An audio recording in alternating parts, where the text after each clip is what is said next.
მარტყოფში 30,000-მდე ყიზილბაშის განადგურების ამბავი შაჰ აბასმა მაზანდარანში შეიტყო. დამხელა ზარალით თავს არ დაცემული ქართლში აჯანყების ჩასაქრობად სასწრაფოდ შეუდგა ჯარების თავმოყრას.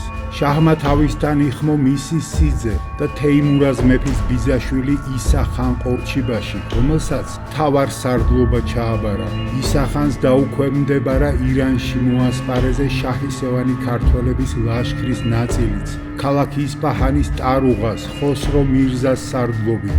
ასევე მძიმე არტილერიასთან ერთად თან გამოაყოლა აქლემების ზურგზე დამაგრებული მცირე ქვემეხებით, ზამბულაკები და აღჭურვილი მოძრავი არტილერია, რომელსაც მოსდევდა 12,000 ფეხოსანი და ცხენოსანი მეტოქე. მთავარ სარდლად დანიშნულ ისა ხანს აბასმა თანაშემწე სარდლებად ერევნის ხანი ამირგუნა, შირვანის ბეგლარბეგი, ყაზახ ხან ჩერქეზი და აზერბაიჯანის ბეგლარბეგი შაჰბენდე ხანი დაუნიშნა. შაჰის მიერ საქართველოსკენ დაძრული არმია 50,000 მეომარს ითვლიდა.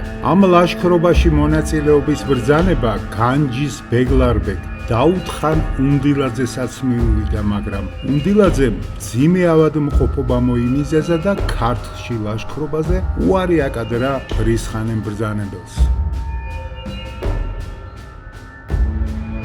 გააგრძელეს საქართველოს ისტორია.